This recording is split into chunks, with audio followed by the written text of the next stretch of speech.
Halo semua, selamat malam. Welcome to Zoom Benedictus. Gimana nih kabarnya? Biarpun masih ada yang masih work from home, ada juga yang masih nggak keluar-keluar ya. Pokoknya semua kita doain dalam keadaan yang sehat. Nah, malam ini pembicaranya sebenarnya udah ketiga kalinya nih mengisi acara Zoom Bene. Ada yang belum tahu nggak? Nah, kalau ada yang belum tahu, aku jelasin sebentar ya. Koriko dan Cilia ini, mereka telah melayani lebih dari 20 tahun di kegiatan anak muda Katolik dan sebagai juga salah satu pendiri Domus di tahun 2007. Nah, kerinduannya Koriko ini melihat gereja Katolik dipenuhi dengan anak-anak muda yang menjadi santo-santa modern. Nah, jadi nanti yang belum pernah dengar sharing-nya, kita akan dengar lebih lanjut. Oke, sebelum memulai acara hari ini, kita awali dengan nyanyi dulu ya, yang akan dipimpin oleh Novere Sister dan Ci Shirley. Silakan. Oke, siap. Aku share screen dulu ya.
Bapa, Putra, dan Roh Kudus. Amin.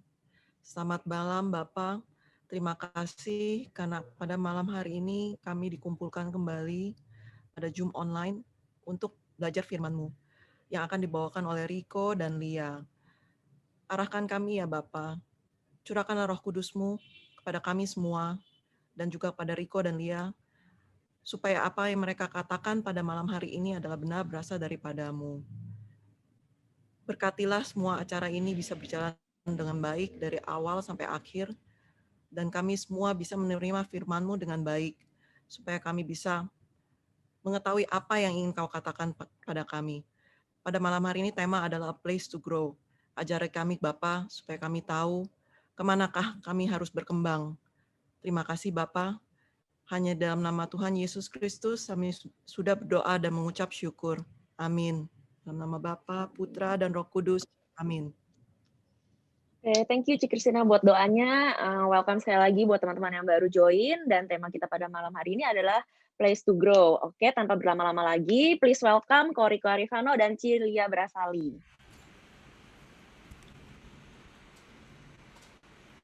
Oke, selamat malam semuanya. Nanti di awal saya akan share, lalu nanti Lia akan ikut di Q&A setelah ini kalau kita sharing-sharing. Ya, judulnya adalah A Place to Grow. Kita bicara tentang komunitas di mana kita bertumbuh, di mana Tuhan tempatkan kita. Saya mau nanya teman-teman ini di komunitas ini di Benedictus sudah berapa lama sih? 2 tahun kok. 2 tahun ya? Oke. Terus dalam perjalanan 2 tahun ini biasanya 1-2 highlights kalau mau menggambarkan perjalanan 2 tahun ini dengan 1 kata atau 2 kata, apa sih kata yang menggambarkan perjalanan 2 tahun ini? 2 kata nih kok. Keras. Keras. Iya, keras. Perjalanannya keras. Perjalanannya keras. Perjalanannya keras. Oke. Terus, tapi sukacita sih yang pasti. Keras dan sukacita kok. Keras dan sukacita. Oke. Ada lagi yang lain selain keras dan sukacita? Kira-kira sama semuanya? Merasa ini komunitas yang keras? Nah, komunitasnya kok keras kok. Maksudnya Perjalanannya. Oh, perjalanannya. Berarti walaupun batu kerikil dan batu-batu lainnya, tapi kayak kita sama-sama berjuang untuk menuju ke satu tujuan yang sama gitu. Imannya berkembang. imannya berkembang. Tuhan. Oke, ya saya akan bicara tentang judul dulu, A Place to Grow. Lalu nanti saya coba share 2-3 poin yang membuat tempat ini menjadi tempat yang sungguh-sungguh kondusif untuk kita bertumbuh seperti yang Yesus lakukan ke murid-muridnya. A place to grow, saya bagi 2 ya, grow sama place. Saya mau ngomong soal grow dulu. Grow tuh ya, orang seringkali merasa atau ada saja yang bilang bahwa udah lama ikut Tuhan tapi kok nggak berubah juga. Udah lama berada di dalam komunitas tapi kok kelakuannya masih begitu-begitu aja. Waktu di awal bersama-sama memulai sebuah komunitas, biasanya tuh masih semuanya serba honeymoon, semuanya serba lembut. Tapi setelah 2 tahun rasanya keras. Karena memang perjalanan untuk bertumbuh, perjalanan growing, itu selalu perjalanan yang keras. Karena begini, orang seringkali berpikir bahwa kalau aku udah datang ke satu komunitas dan aktif terlibat, maka aku pasti bertumbuh. Padahal kenyataannya enggak. Orang boleh 10 tahun ikut komunitas, belum tentu dia bertumbuh. Orang boleh setiap minggu dengerin firman, tapi dia nggak berubah hidupnya. Dia nggak berubah kelakuannya. Oke? Atau dengan kata lain, dia nggak grow. Walaupun dia ada di place to grow. Oke? Saya mau ajak kita semua lihat Yakobus bab 1 ayat 22 sampai 24. Oke, Yakobus 1 ayat 22 sampai 24. Saya akan bacakan. Tetapi hendaklah kamu menjadi pelaku firman dan bukan hanya pendengar saja. Sebab jika tidak demikian, kamu menipu diri sendiri. Sebab jika seseorang hanya mendengar firman saja dan tidak melakukannya, ia adalah seumpama seorang yang sedang mengamat-amati mukanya yang sebenarnya di depan cermin. Baru saja ia memandang dirinya, ia sudah pergi atau ia segera lupa bagaimana rupanya. Jadi Rasul Yakobus itu bilang begini, kalau kamu itu hanya mendengarkan firman terus, mendengarkan sabda terus, tetapi kamu tidak melakukannya, itu kamu sama aja menipu diri kamu sendiri. Apa maksudnya menipu? Maksudnya menipu begini, kita seringkali berpikir bahwa kalau kita udah sering dengar firman, kita ngerasa kita lebih rohani, kita ngerasa kita bertumbuh, kita pikir hidup rohani kita lebih baik. Padahal bukan, pengetahuan kita aja yang lebih baik. Kenapa? Karena kita seringkali lupa, kita hanya mendengar, tetapi kita nggak melakukan. Oke?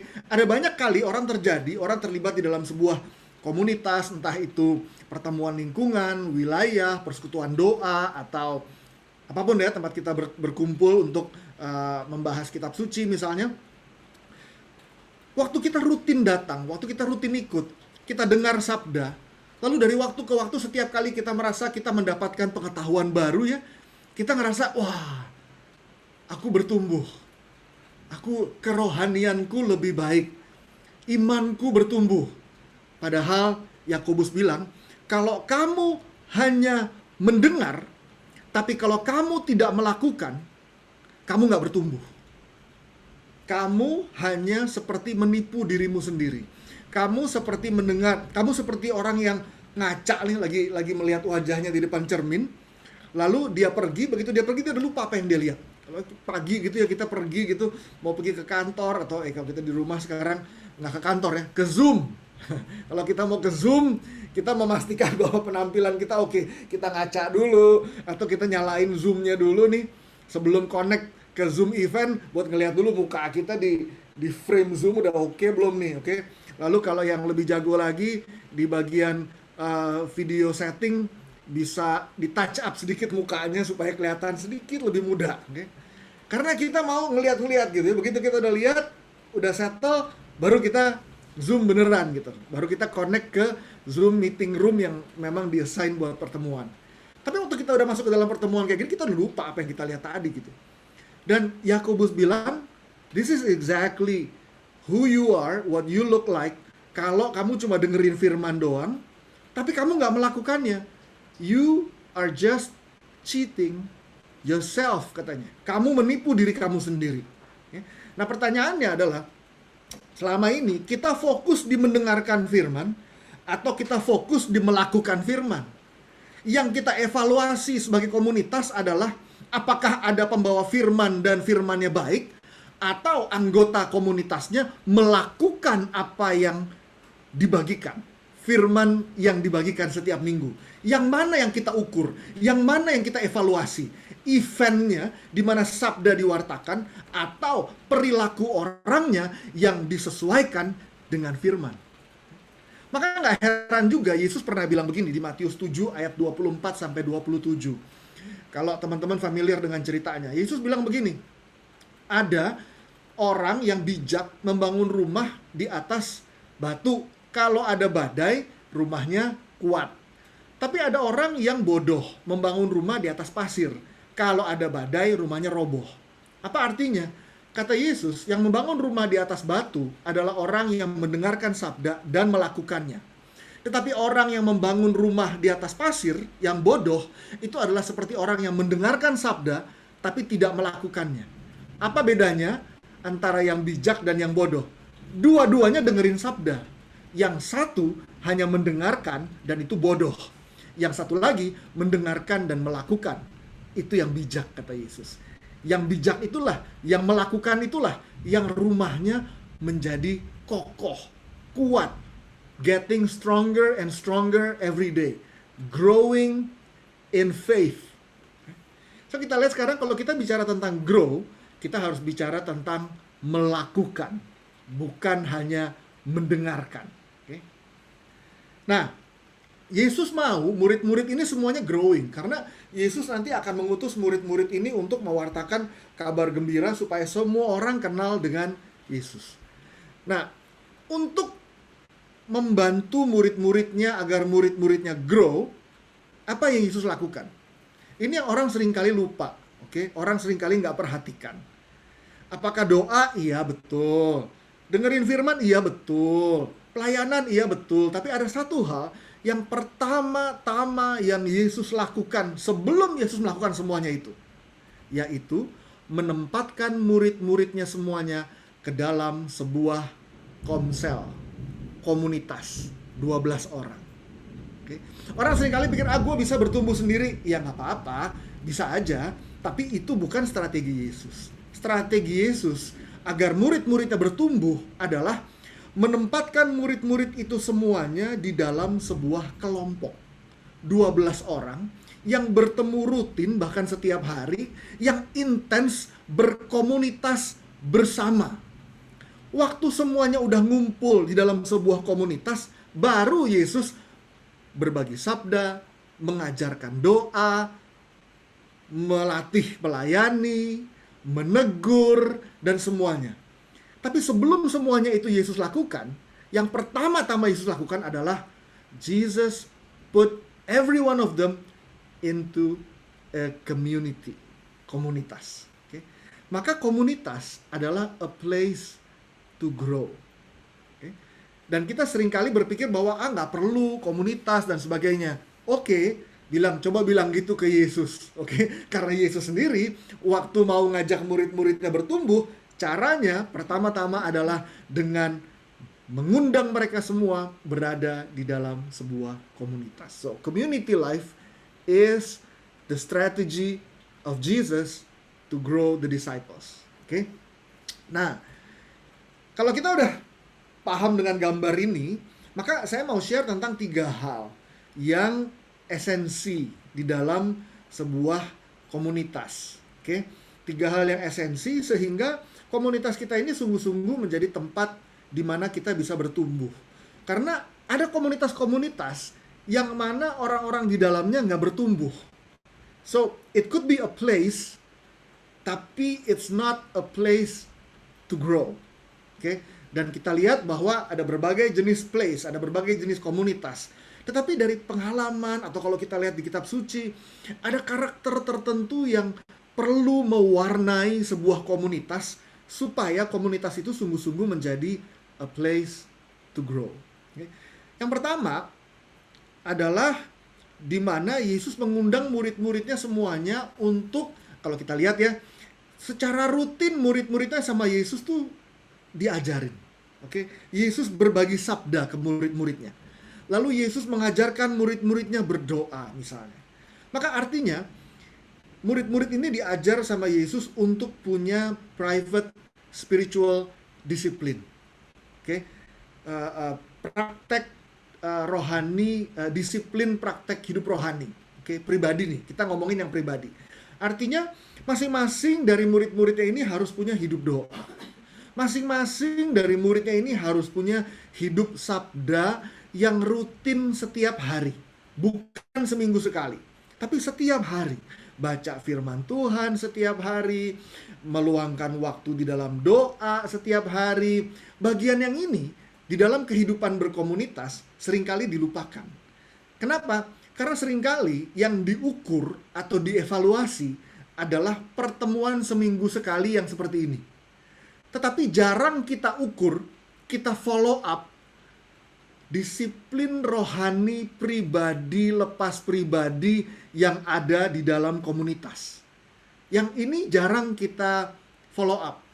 Yang ini jarang kita ukur, karena seringkali kita pikir, doa itu kan urusan pribadi orang. Oke, jadi ya kita udah tahulah bahwa dia harus berdoa. Tapi kalau kita mau jujur, seringkali kita rapuh, seringkali kita lemah, dan kita butuh orang-orang sahabat di sekitar kita untuk mengingatkan kita, untuk meluangkan waktu doa setiap hari, untuk baca firman Tuhan setiap hari.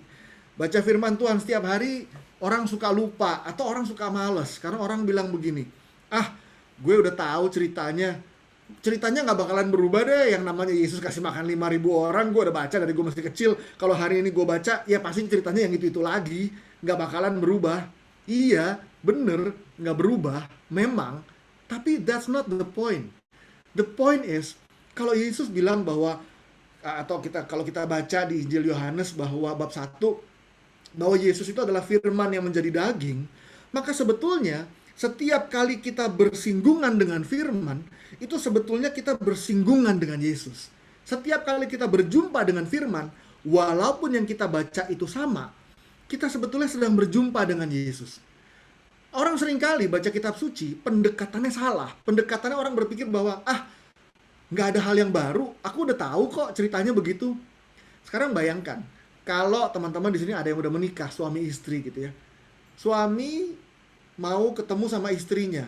Lalu dia bilang gini, aku nggak mau aku malas ketemu sama istriku lagi. Aku udah tahu dia orangnya begini. Ngapain aku ketemu lagi sama dia? Aku udah tahu kok dia orangnya begini, dia orangnya begitu. Aku ketemu lagi sama dia juga yang itu lagi. Oke. Tapi kan walaupun begitu, relasi itu kan dibangun dengan berjumpa setiap hari. Walaupun yang kita jumpai ya modelnya begitu-begitu aja terus. Tapi itu bukan alasan bagi suami dan istri untuk tidak berjumpa setiap hari, untuk ngobrol setiap hari, untuk bilang I love you setiap hari. In the same way, relasi dengan Yesus juga harus dibangun dengan cara berjumpa dengan dia setiap hari di dalam doa, berjumpa dengan dia setiap hari di dalam sabda, apalagi berjumpa dengan dia di dalam sakramen Ekaristi. Kita seringkali melihat itu semua di dalam kerangka bahwa aku udah tahu. Lalu orang seringkali nggak berdoa karena alasannya nggak punya waktu. Bohong. Nggak ada orang berdoa karena nggak punya waktu. Orang nggak berdoa karena nggak punya iman. Bukan nggak punya waktu. Waktu itu kita yang meluangkan. Waktu itu kita yang mengadakan. Tapi kita seringkali berpikir bahwa kalau aku melakukan hal yang lain akan lebih berguna, akan lebih bermanfaat, akan lebih berdampak daripada kalau aku berdoa. Kalau aku berdoa nggak ada dampaknya, maka aku memilih untuk melakukan yang lain. Maka nggak ada waktu untuk doa. Karena aku pikir yang lain itu lebih penting, lebih berdampak, lebih urgent, lebih harus dilakukan daripada doa. So the issue, it's not that we don't have time. The issue is we don't have faith. Kita nggak cukup percaya bahwa doa itu berdampak di dalam hidup kita. Maka kita nggak berdoa. Atau berdoa kita letakkan pada prioritas yang bawah. Lalu kita lakukan hal yang lain terus. Setiap kali kita lakukan hal yang lain terus, ujung-ujungnya nggak ada waktu buat doa. Lalu doa menjadi waktu sisa. Teman-teman semuanya, di dalam kehidupan berkomunitas, Yesus terus-menerus bicara kepada murid-muridnya, berbagi sabda ke murid-muridnya. Karena sabda itu membentuk pola pikir murid-muridnya. Jadilah kamu berubah oleh pembaharuan akal budimu. Roma bab 12. Kalau akal budi kita tidak diperbaharui, hidup kita nggak bisa berubah. Maka pikiran kita perlu diperbaharui. Dengan cara apa? Baca sabda Tuhan setiap hari. Bertemu dengan Yesus di dalam sabda, di dalam doa setiap hari. Itu yang pertama. Ini penting, private spiritual discipline. Berapa banyak dari komunitas yang memantau kehidupan disiplin rohani pribadi-pribadi anggotanya. This is very important. Kenapa? Karena nanti kita lihat, kalau orang itu mulai berkurang jam doanya, kalau orang itu mulai berkurang jam sabdanya, nanti kita akan lihat buahnya itu di kehidupan komunitas. Konflik mulai banyak. Konflik mulai banyak. Capek mulai banyak. Bete-betean mulai banyak. Terluka mulai banyak. Drama mulai banyak. Kenapa ini semua terjadi? Karena pribadi-pribadinya nggak lagi melekat pada Yesus, tapi melekatnya pada event komunitas. Event komunitas itu bisa jadi seminggu sekali acara seperti ini. Orang lebih melekat pada event komunitas daripada pada pribadi Yesus. Coba perhatikan, kalau komunitas ini mulai loyo, mulai lemah, mulai capek, orang rasanya mulai burn out, orang rasanya mulai mau kabur, orang udah nggak komit, orang nggak mau pelayanan, orang rasanya mau take a break, mau vakum dulu, dan sejuta alasan lainnya yang bagus kedengerannya. Tetapi ujung-ujungnya pokoknya poinnya aku mau berhenti dulu dari komunitas, aku mau quit dulu dari pelayanan, aku mau istirahat dulu, aku mau vakum dulu. Pokoknya apapun alasannya, tapi kalau tujuannya itu, coba deh dilihat. Kehidupan pribadi, disiplin rohani masing-masing itu seperti apa. Orang seringkali berpikir bahwa solusi dari capek di pelayanan, capek rohani, solusinya adalah take a break. Oke, solusinya adalah take a break. Oke, big mistake, salah besar. Orang yang capek rohani, orang yang burn out, solusinya nggak pernah vakum dari komunitas dan pelayanan. Karena kalau orang lagi burn out, lalu dia vakum dari komunitas dan pelayanan, coba dia lihat. Dalam waktu beberapa bulan, dia akan hilang total. Tetapi, orang kalau capek, solusinya apa? Yesus bilang begini, kalau ranting itu nggak melekat pada pokok anggur, maka dia akan mati, nggak berbuah. Maka supaya dia nggak mati, supaya dia bisa terus berbuah, solusinya apa? Justru dia harus melekat pada pokok anggur.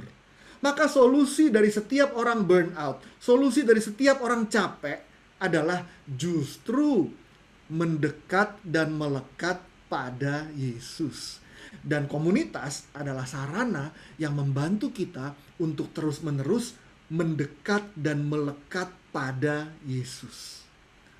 Maka orang capek mau quit is a big mistake. Justru orang capek, orang burn out, sarananya dirangkul dan diajak untuk melekat pada pribadi Yesus.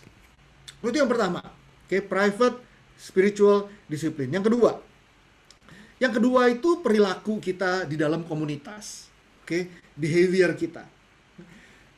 Orang seringkali berpikir waktu pertama kali gabung, saya suka bilang bahwa ada tiga tahap orang bergabung di komunitas. Tahap awal itu waktu komunitas baru mulai atau baru pertama kali ngeliat gitu. Wah, kalau ngeliat orang pelayanan di komunitas tuh hatinya wah kayaknya sukacita banget sih. Gitu. Ikut Zoom, ngeliat teman-teman yang nyanyi, memuji Tuhan, lalu tersentuh dengan kata-kata lagunya, above all power. Wah, gila, crucified, laid behind itu. Aduh, gila, langsung mata berkaca-kaca gitu ya rasanya. Waduh, komunitas tuh indah banget deh. Lalu begitu pertama kali ngeliat begitu, lalu tertarik nih ikut rame-rame. Aku mau ikut dong, aku mau terlibat di komunitas. Setelah udah jalan komunitas, tahun setengah, 2 tahun gitu ya, baru sadar. Ternyata ini bukan sorga gitu. Ternyata ini api penyucian gitu. Komunitas itu bukan sorga ternyata. Karena mulai menyadari bahwa komunitas itu, nah itu kalau saya tanya, komunitas itu gambarkan dengan satu kata. Kalau udah quite a while di komunitas, jawabannya memang begitu. Keras. Ya, komunitas itu terasa keras. Kalau di awal rasanya, waduh, kasih itu lemah lembut. Karena masih honeymoon. Semua orang happy gitu. Ketemu orang, apa kabar? Haleluya, puji Tuhan. Oh, aduh, melayani Tuhan. Begitu udah ketemu, udah kenal. Nih untung nih.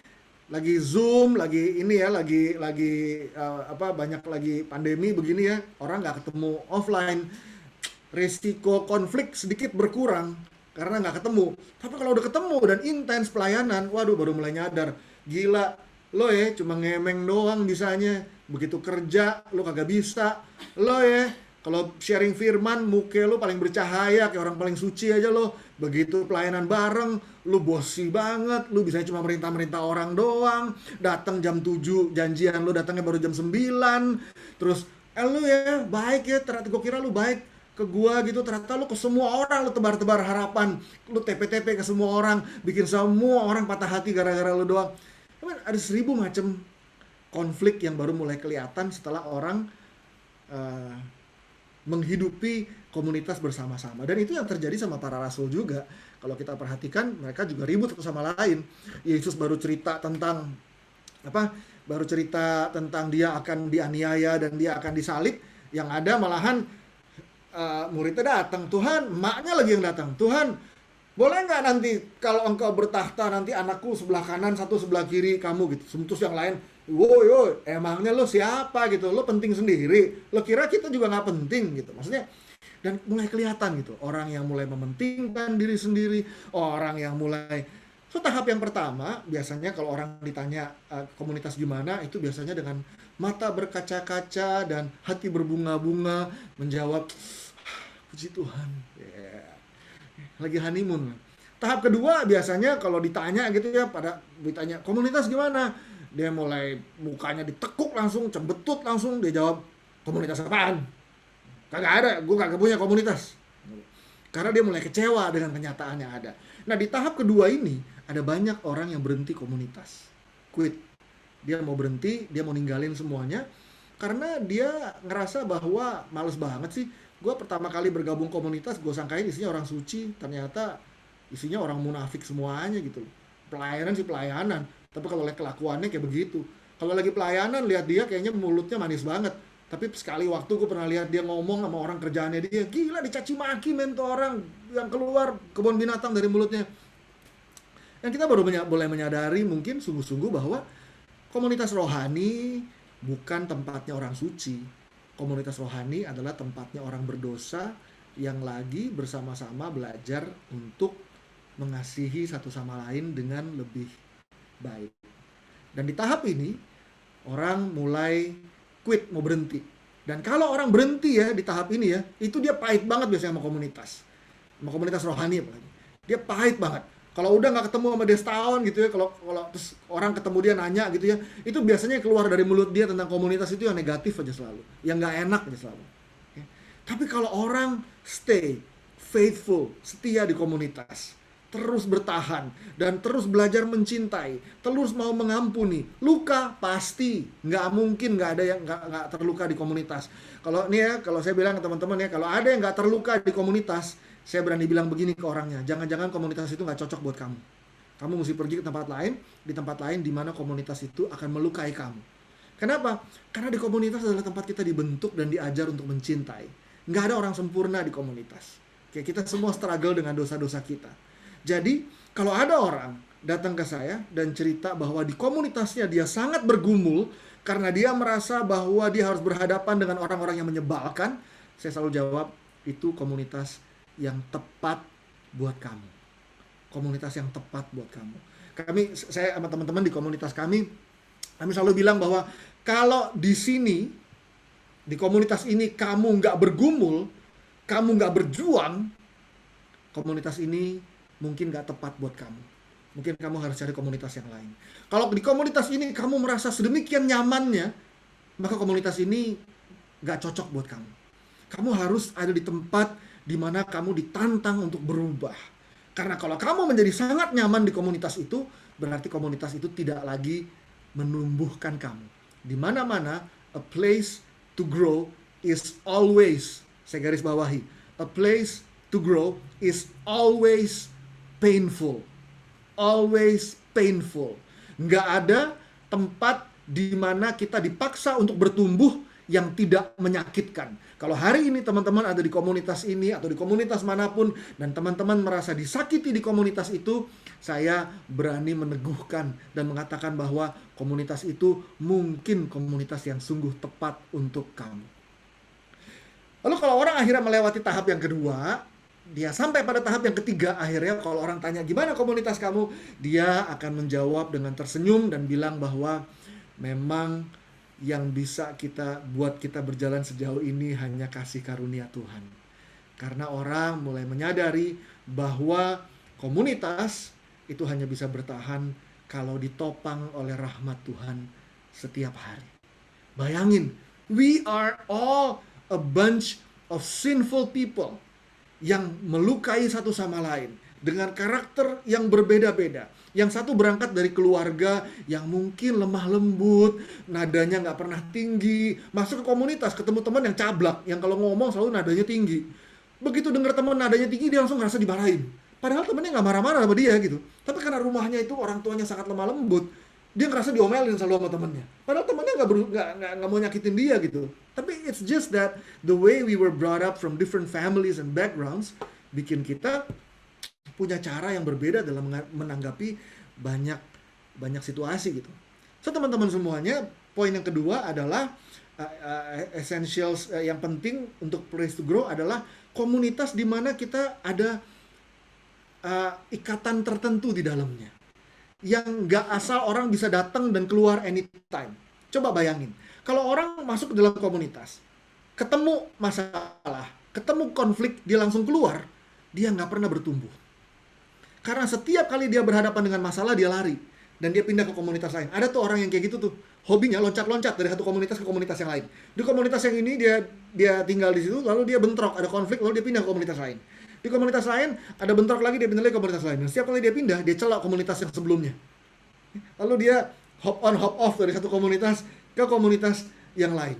Terus-menerus dia muter, dan dia tidak pernah bertumbuh karena dia nggak pernah stay commit di dalam sebuah komunitas di mana dia harus dipaksa dan memaksa dirinya sendiri untuk berubah. Di mana orang tidak terpaksa untuk berubah, dia tidak bertumbuh. So kalau yang pertama tadi adalah private spiritual discipline, yang kedua adalah komitmen di dalam komunitas. Oke, perilaku kita dan sebagainya, kita harus diikat di dalam sebuah komitmen. Tanpa komitmen, komunitas yang loose, yang orang bisa datang dan keluar seenaknya, tidak memaksa kita untuk bertumbuh.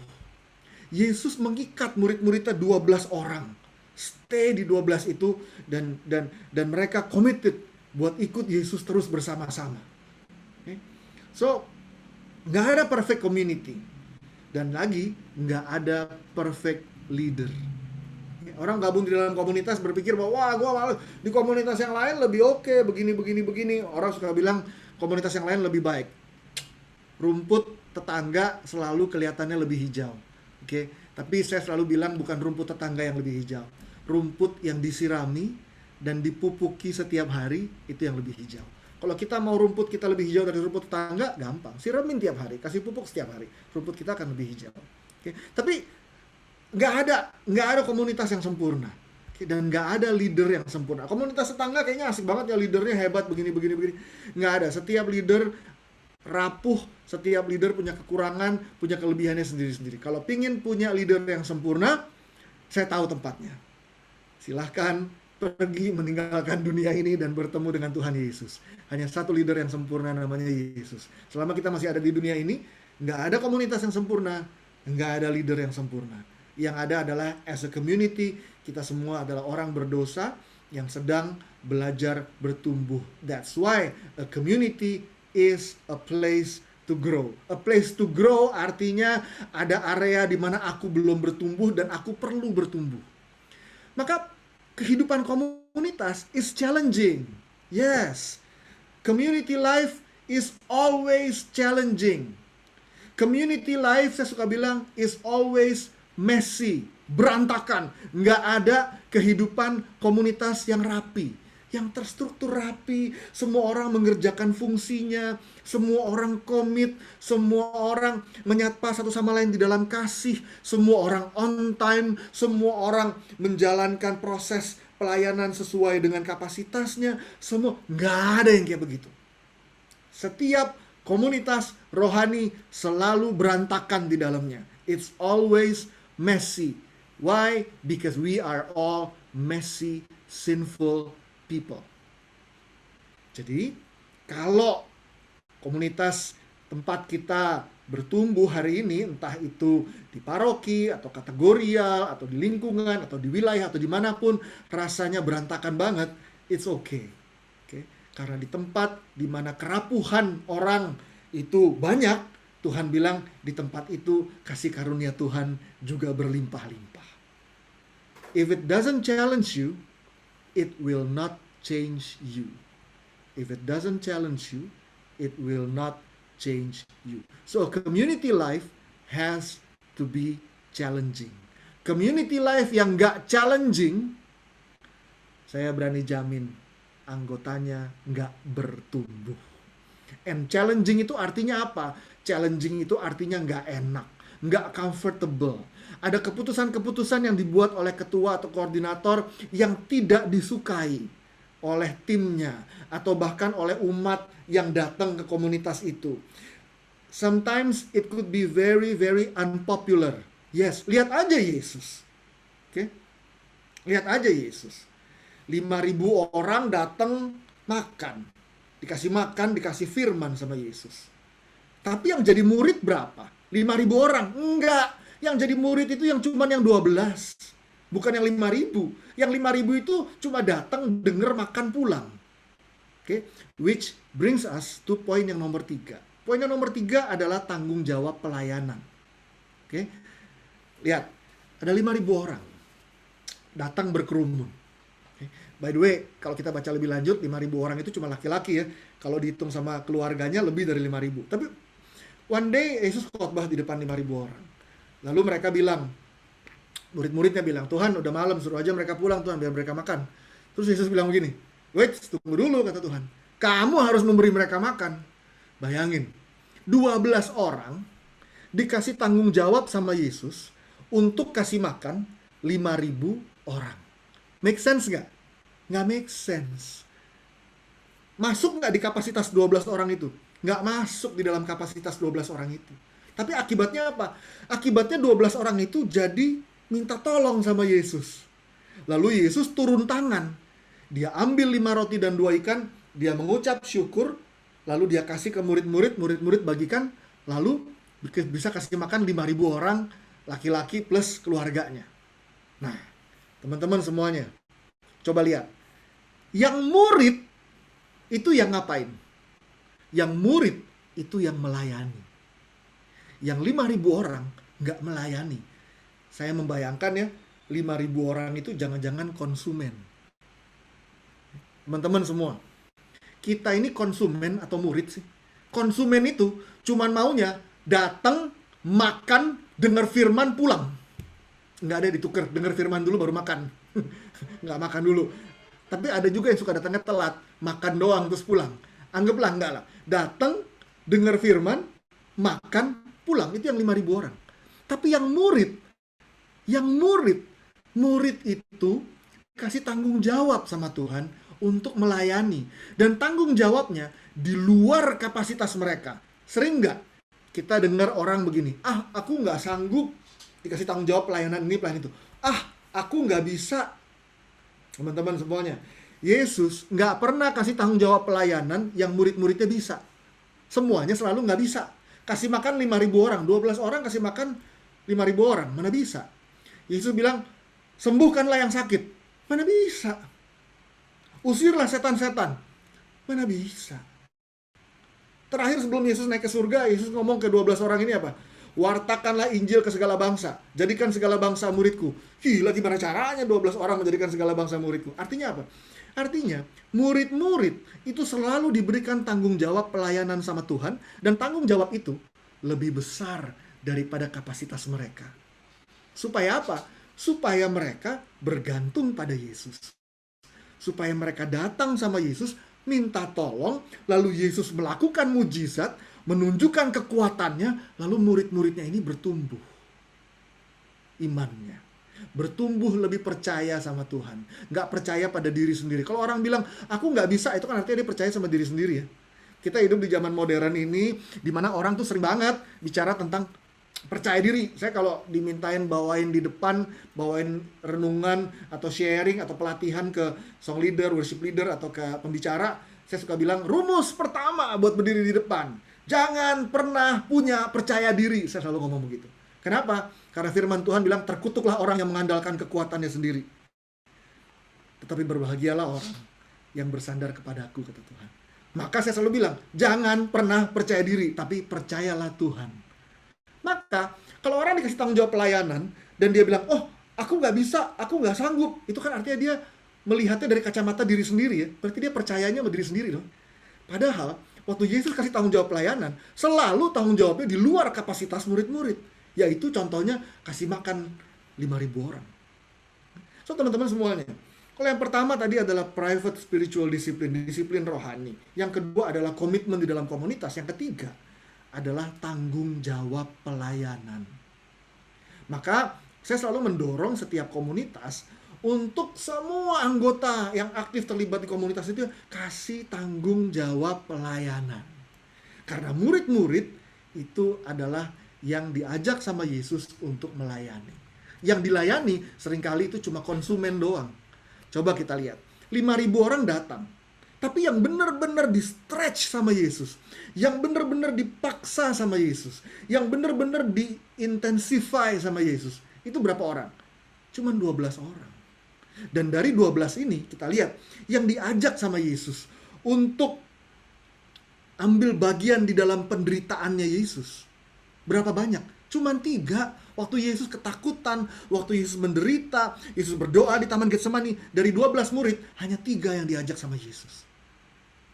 Kita lihat bahwa ada 5.000 orang yang konsumen, yang cuman denger, makan, pulang. Tapi nggak mau melayani, nggak berkarya sama sekali. Maunya cuma datang, denger, makan, pulang. Tapi ada juga yang mau ikut Yesus kemana-mana, ngebantuin Yesus kemana-mana, melayani. Tapi dari semua orang yang melayani ini pun nggak semua mau ikut berbagi penderitaan dengan Yesus.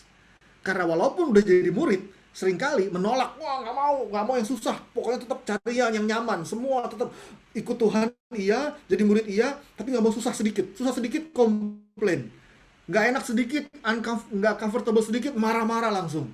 Oke. Itu ada banyak juga yang begitu. Kenapa? Karena yang dia kemudian yang bener-bener deket sama Yesus waktu Yesus lagi menderita ketakutan di Taman Getsemani, itu cuma 3. Cuma 3 orang. Dan 3 orang ini pun yang ikut berbagi penderitaan dan ketakutannya Yesus, itu pun waktu disuruh diajak doa sama Yesus, mereka tiduran. Lalu waktu Yesus ditangkap, 3-tiganya kabur lari. Tapi dari 3 yang kabur lari, saya senang banget, ada 1 orang yang volunteer ikut Yesus sampai ke bawah kaki salib Tuhan, Yohanes. Dari komunitas 5.000 orang, ada komunitas 12 orang, ada komunitas 3 orang yang mana begitu spesial sehingga Yesus berbagi penderitaan dengan mereka. Tapi ada 1 orang yang volunteer dan gak diminta sama Yesus, ikut dengan setia sampai di bawah kaki salib Tuhan. Artinya dari murid-murid yang ada di dalam komunitas pun itu beda-beda. Ada yang mau jadi murid tapi gak mau menderita, gak mau susah sedikit. Tapi ada yang jadi murid dan mau ikut menderita bersama dengan Tuhan. Tapi begitu penderitaannya benar-benar datang mau ditangkap, kabur. Dan hanya 1 yang stay, tinggal bersama dengan Yesus sampai ke kaki salib, dengan resiko ditangkap juga, dengan resiko didera juga, dengan resiko dibunuh juga. Yohanes berani ambil resiko itu. Teman-teman semua, kita ini ya di dalam komunitas, in this place to grow, kita termasuk yang mana sih? Yang 5.000 konsumen? Yang 12 orang mau memikul tanggung jawab pelayanan dan committed, yang 3 bersedia ikut merasakan penderitaan Tuhan, atau yang 1 yang sampai titik darah Yesus penghabisan, dia tinggal di kaki salib Tuhan.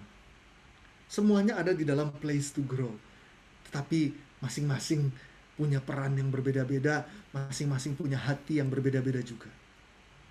So, teman-teman semuanya, ada 3 hal.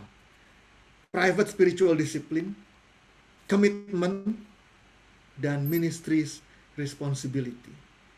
As a community, waktu kita ada di dalam komunitas, supaya komunitas itu sungguh-sungguh menjadi a place to grow, tempat kita bertumbuh, maka ada 3 hal penting ini yang perlu kita perhatikan, supaya waktu 3 hal ini kita jalankan, kita bukan cuma menjadi pendengar sabda, tetapi kita juga menjadi pelaku sabda.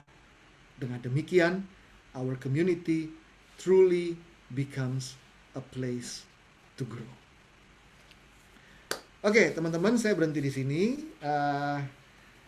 Kalau ada yang mau share, ada yang mau nambahin, ada yang mau ngurangin juga boleh. Ada Lia juga udah standby di sini. Kalau ada yang mau nanya-nanya atau mau share, nanti Lia juga bisa sharing-sharing based on pertanyaan ataupun sharing teman-teman semua. Thank you. Wah, thank you banget sharingnya Koriko, luar biasa. Hari ini kita ngerti banget ya kenapa kita harus bertumbuh di dalam komunitas, nggak cuma sekedar ke gereja doang. Mungkin ada beberapa yang merasa, oh udah ke gereja doang udah cukup kok. Ternyata nggak cukup. Hari ini kita belajar apa sih pentingnya ikut komunitas. Nah, Cilia mungkin mau nambahin dulu sembari kita nunggu teman-teman yang baru mau bertanya, boleh diketik di chat atau mau titip ke kita di panitia juga boleh. Oke, thank you. Halo semuanya.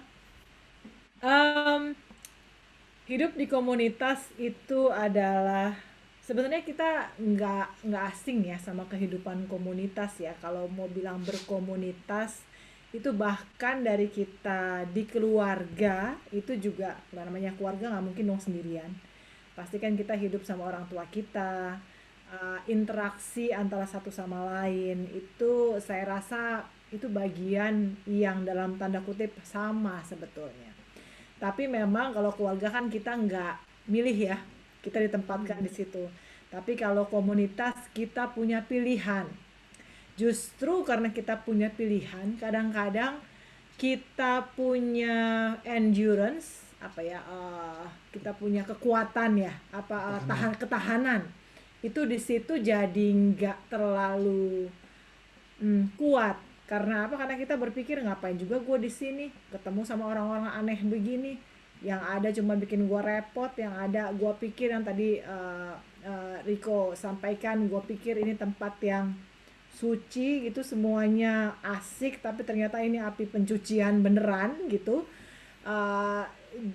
Jadi ngapain juga gue ada di sini gitu, dan gue bisa kok milih ke tempat lain. Nah, tapi setelah tadi yang dipaparkan semua, pengalaman saya sih, saya juga tipe orang yang saya tipe orang yang soliter.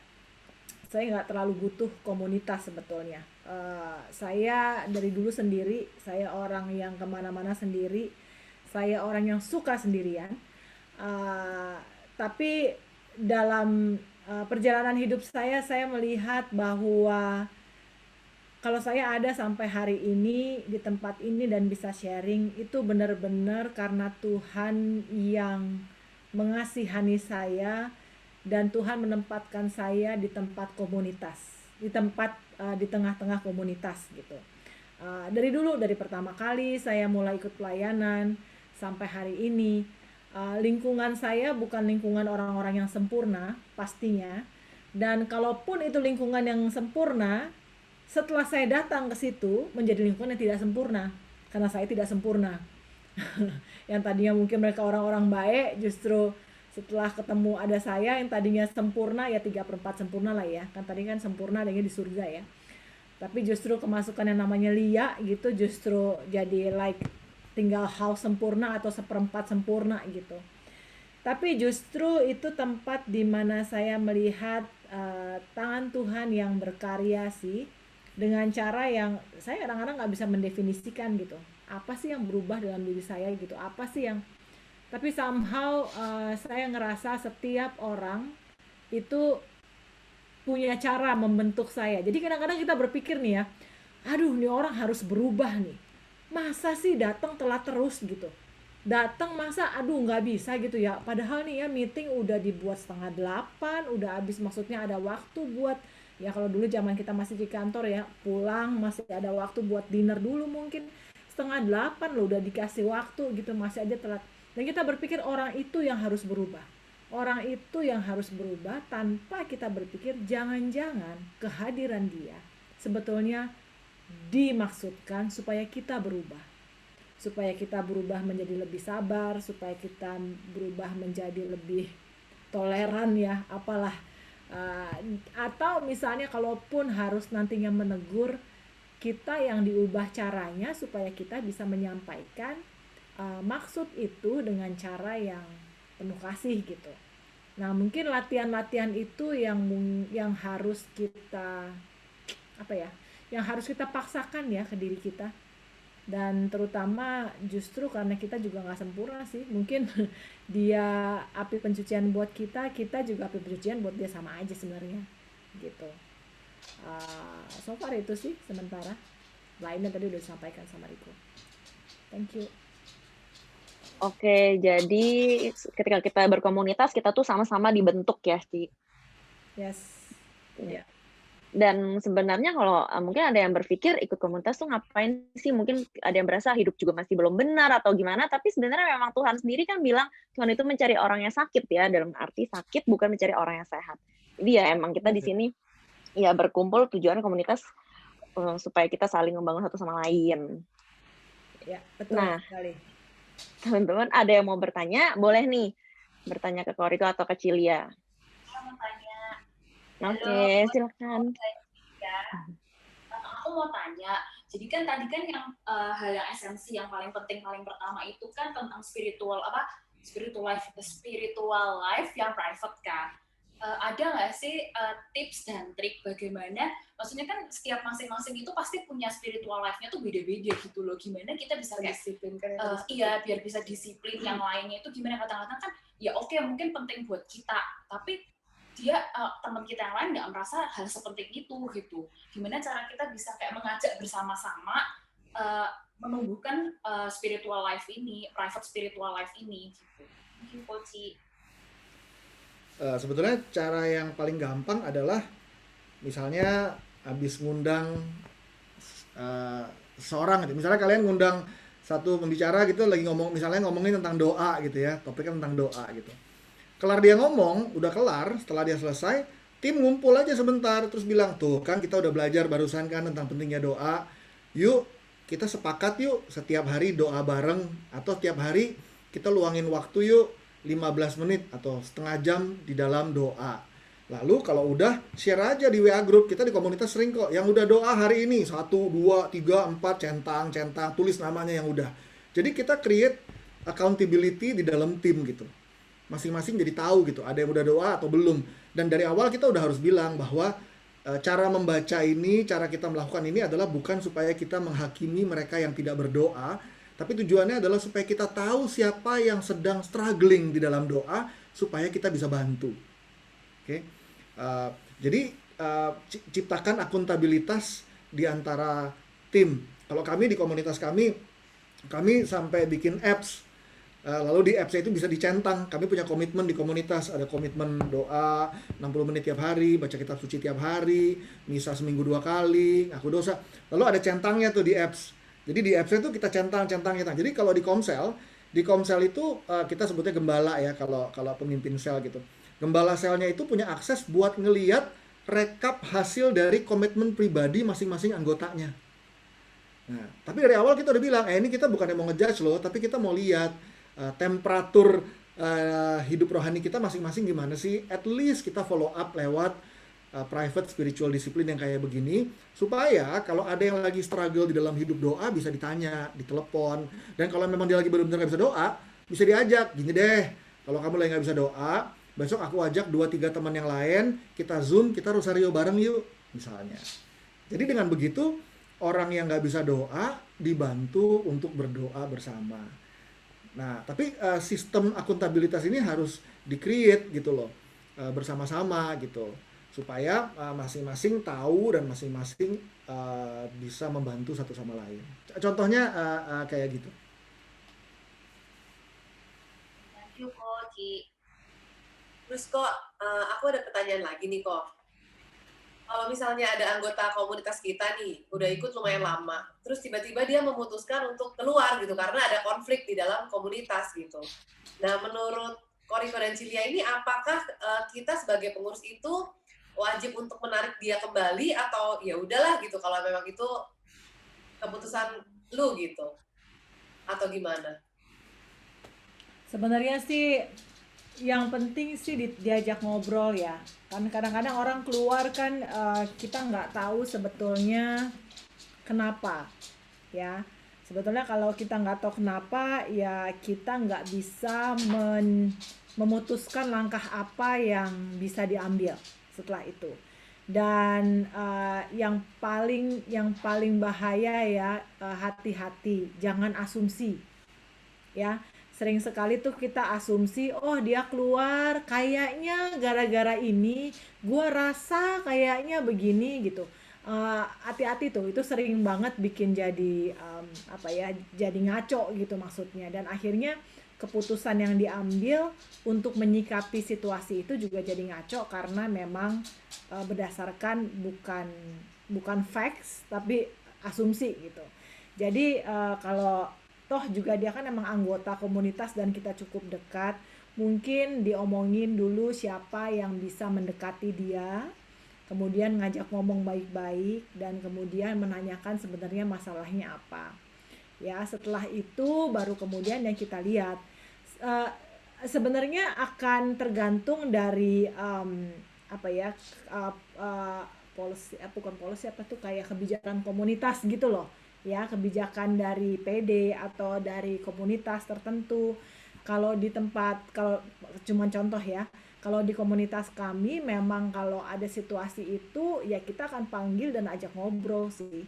Benar-benar ajak ngobrol dan tanya kenapa, lalu kemudian berdasarkan discernment bersama, terutama gembalanya, diputuskan dari kondisi yang kita dapati itu, informasi yang kita dapatkan dari dia, sampai satu titik ya kemudian kita akan bersama-sama bawa itu dalam doa dan kemudian memutuskan.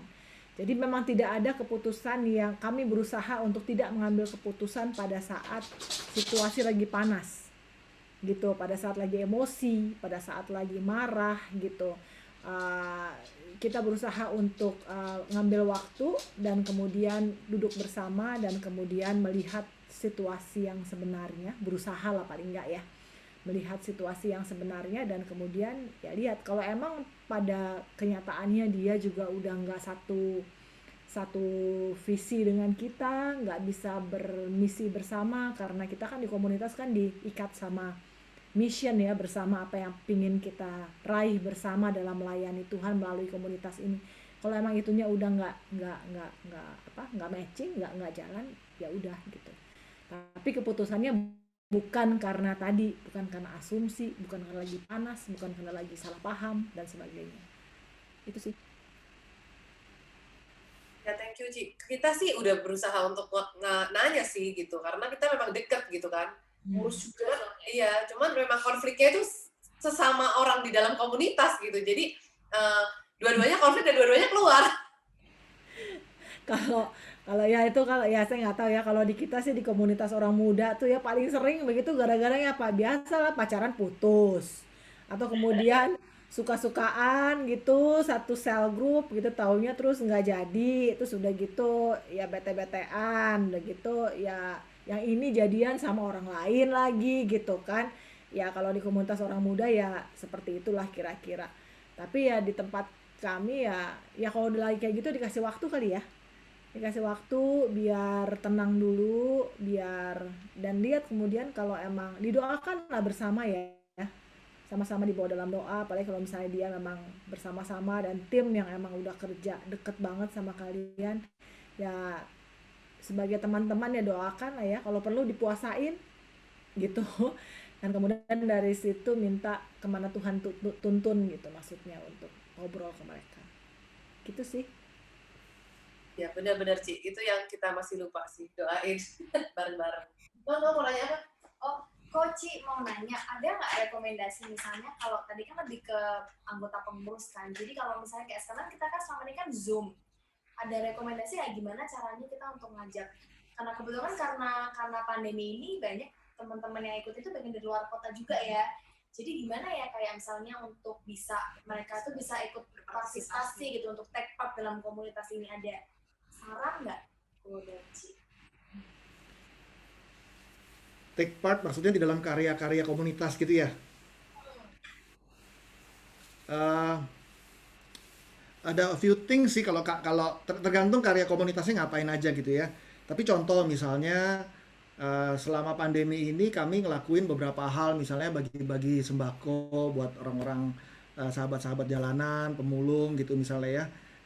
Lalu kami fundraise, kami kumpulin barang-barang bekas banyak banget. Kemarin ini kami habis nyetir ke Jogja karena ada satu sekolah di Jogja yang kami dampingi hidup rohani anak-anaknya. Itu sampai 2 mobil penuh banget, kita nyetir ke sana. Jadi maksudnya karya-karya yang masih bisa dilakukan lumayan banyak gitu. Itu contoh-contoh karya karitatif, charity project itu banyak banget yang masih bisa kita lakukan sebetulnya di tengah situasi ini, dan kebutuhannya juga sangat tinggi. Yang kedua, social media, konten, bikin konten, sharing, kesaksian. Kita kan orang Katolik kan suka ini ya, suka pelit ya kalau kesaksian ya. Gimana kalau kita gilir semua yang terlibat di komunitas, suruh shoot diri sendiri 3 menit untuk kesaksian, 5 menit deh paling lama, lalu post di IGTV misalnya, lalu create engagement di situ misalnya, atau bahkan kalau sekarang yang kami lakukan di komunitas, sekarang kami lagi create virtual community di mana-mana. Jadi setiap kali bikin event kayak begini, Zoom udah kelar, kita convert, masukin ke WA group semuanya. Lalu di WA group itu kami layani, kenalan, bikin Zoom lagi sama mereka. Jadi kita bikin reach out baru, tapi reach out-nya masukin ke WA group, habis itu bikinin Zoom lagi di situ. Nah, itu jumlahnya lumayan banyak tuh. Akhirnya sekarang kami di komunitas yang tadinya terlibat jumlahnya sedikit, sekarang jadi ratusan, karena yang terlibat sekarang dari Sabang sampai Merauke. Kadang-kadang kita bingung kalau ngeset waktu aja, oh ternyata dia nih di Sumatera, oh ternyata dia nih ada di Maluku gitu misalnya. Tapi yang kami lakukan begini nih, bikin Zoom kayak begini, lalu reach out orang baru, kenalan, bikin di WA group, bikin topik baru. Jadi komunitasnya tuh jadi banyak, tapi virtual community di mana-mana gitu. Lalu tanya mereka sukanya pelayanan di mana, lalu ajak mereka buat bantuin di project-project sosial media misalnya, atau fundraise buat kebutuhan mereka di kota mereka gitu. Mereka punya isu, ada bisa bikin charity project apa di tempat mereka, ada kebutuhan apa di daerah mereka. Jadi sebetulnya masih cukup banyak yang bisa kita lakukan, tapi mesti berani aja sih explore hal-hal baru, dan mesti mau capek gitu ya, explore ini, explore itu, kenalan orang baru, tanya, dan mesti cukup telaten gitu buat engage orang baru supaya juga bisa tetap berkarya. Thank you, Ko. Thank you, Ci. Thank you. Thank you, Ko. Ini teman-teman ada yang mau bertanya, boleh ketik di chatnya, atau udah pada jelas semua? Aku yang tanya deh kok kalau gitu. Ya. Karena kan ini kadang kita sebenarnya komunitas itu kita perlu sharing ya kok. Cuman kan mungkin banyak teman-teman ada juga mungkin yang pengen sharing, tapi mungkin takut kayak, aduh nanti kalau habis sharing dijudging atau gimana, atau jadi nggak leluasa mau sharing. Nah gimana caranya supaya kita tuh lebih aktif buat sharing? Padahal kan dengan kita sharing, kita tuh sebenarnya memberikan berkat juga buat orang yang mendengar kan. Mungkin dari kesaksian kita gitu. Leadernya mulai. Leadernya mulai dengan cerita yang vulnerable. Vulnerability itu kan it's quite contagious gitu, vulnerability. Maksudnya kalau kita berani menceritakan pergumulan kita dan struggle kita ke teman-teman, a few things ya. Yang pertama itu, jadi leadernya harus mulai. Kalau kita mau bangun sebuah culture di sebuah komunitas, maka selalu harus dimulai dari leadernya, dan ring 1, ring 2 leadernya harus dibiasakan dulu. Jadi kami di komunitas biasanya kalau mau menerapkan satu kebijakan baru, leadernya, ring of leadersnya itu yang pertama kali ngelakuin itu dulu. Okay. Karena kalau di situ aja nggak bisa ngelakuin, kita nggak bisa suruh orang lain ngelakuin apa yang kita sendiri nggak mau lakuin gitu. Maka dibangun awareness, lalu dibangun kesepakatan. Misalnya, ini cerita nggak buat jangan ini ya, jangan pas lagi gue cerita lo rekam dimasukin di IG live ya. Ember diceritain ke seluruh dunia. Tapi kita sepakat ya, kita nggak boleh cerita ya, apapun yang ada di sini stay di sini gitu. Nah gue mau cerita nih gitu. Lalu leadernya harus mulai vulnerable duluan. Dengan risiko nanti akan ada anggotanya atau timnya yang cerita ke orang lain keluar. Tapi somebody has to be willing to take the risk. And risk taker yang harus paling berani ya leadernya yang harus mulai, karena leadernya yang set the tone di dalam sebuah komunitas. Oke, maka adakan tempat khusus di mana mereka bisa sharing. Oke, dan biasanya situasi kayak begini, pertemuan yang kayak begini nih 40 orang, 50 orang tentu nggak kondusif karena orangnya kan banyak. Tapi dibikin aja kelompok-kelompok kecil, 4 orang, misalnya kalau kami di komunitas ada komsel.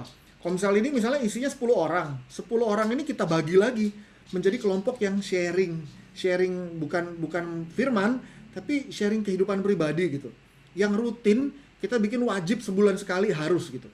Karena kadang-kadang kalau kita lagi Bible sharing tuh kita lupa gitu. Yang kita bahas itu adalah Bible. Sementara mungkin kita butuh cerita pergumulan hidup kita, atau ada teman kita yang mau cerita pergumulan hidupnya dia, dan waktunya nggak cukup gitu.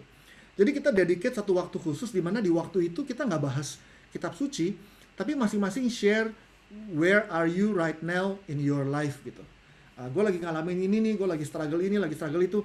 Dan leadernya harus mulai cerita duluan gitu. Nanti teman-temannya akan mulai cerita. Akan mulai berani juga cerita, lalu pelan-pelan budayanya akan berkembang gitu loh, dari ring 1, ring 2, lalu mulai diterapkan ke semua orang yang aktif terlibat di dalam komunitas gitu loh. Lalu bahkan waktu mulai pun jangan-jangan perlu beberapa leaders yang turun masuk ke dalam kelompok-kelompok itu dan mulai cerita gitu. Kalau kita sendiri nggak memberikan contoh teladan vulnerable gitu ya, berani menceritakan pergumulan kita, orang biasanya takut juga gitu. Tapi kalau kita udah mulai berani duluan, lalu tentu dengan cerita bahwa ini nggak untuk jadi konsumsi diceritakan ke orang luar ya, ini untuk kita saling mendoakan bersama dan sebagainya. Biasanya pelan-pelan budayanya akan mulai berkembang tuh. Lalu orang mulai berani cerita, orang mulai berani percaya, akhirnya orang mulai saling mendoakan dan mulai saling membantu satu sama lain. Tapi memang harus diakui prosesnya nggak gampang. Kami sendiri di komunitas waktu memulai itu susah, it takes a lot of time buat menjadikan itu sebuah budaya. Bahkan hari ini pun di komunitas kami nggak semua orang comfortable ngelakuin itu gitu loh. Tapi sebagian udah cukup comfortable sehingga kalau cerita udah cablak aja gitu ke teman-teman di selnya. Tapi sebagian juga masih sangat struggling gitu. Oke, thank you Ko. Jadi set the culture by being the culture ya. Yes. Oke, kita doa ya. Kita tundukkan kepala sama-sama. Bapa dan Putra dan Roh Kudus. Amin. Bapa yang penuh kasih, kami mengucap syukur buat kemurahan-Mu, buat kebaikan-Mu, buat setiap rencana-Mu yang baik di dalam hidup kami. Kami percaya Tuhan, kalau Engkau telah mengundang kami masuk, terlibat di dalam komunitas ini, kami percaya Engkau juga pasti punya rencana yang baik, sehingga kami boleh terus bertumbuh, semakin hari semakin hidup di dalam kasih dan kebenaran-Mu. Maka biarlah Tuhan rahmat-Mu terus tercurah di dalam hati dan hidup kami, supaya kami setia Tuhan untuk terus hidup berkomunitas, terus bertumbuh bersama dengan sahabat-sahabat sekitar kami Tuhan, sehingga lewat pilihan-pilihan yang kami buat ini, kami boleh menjadi seperti para rasul yang Engkau tuntun sendiri, yang Engkau pimpin sendiri, semakin hari semakin bertumbuh, semakin menyenangkan hati-Mu, dan semakin berdampak bagi orang-orang yang kami layani. Terima kasih Tuhan Yesus, kami mau persembahkan kepadamu juga Tuhan berbagai tantangan, berbagai situasi yang ada di dalam komunitas kami, berbagai isu, berbagai tantangan. Biarlah Tuhan yang terus-menerus campur tangan di dalamnya, Tuhan yang terus-menerus memberikan hikmat, memberikan kekuatan hari lepas hari, memberikan cinta yang gak pernah kurang, sehingga lewat komunitas kami semakin hari semakin menjadi serupa dengan-Mu sendiri. Terima kasih Tuhan Yesus, kami percayakan seluruh hidup kami, pekerjaan kami, kesehatan kami, keluarga kami, semua orang-orang yang kami cintai ke dalam tangan penyelenggaraanmu semata-mata. Bunda Maria, Bunda Allah, doakan kami senantiasa agar kami senantiasa bertumbuh di dalam komunitas dan semakin melekat kepada Putramu. Salam Maria, penuh rahmat, Tuhan sertamu. Terpujilah engkau di antara wanita dan terpujilah buah tubuhmu Yesus. Santa Maria, Bunda Allah, doakanlah kami yang berdosa ini sekarang dan waktu kami mati. Amin. Bapa dan Putra dan Roh Kudus. Amin. Oke, thank you Koriko dan Cilia atas waktunya.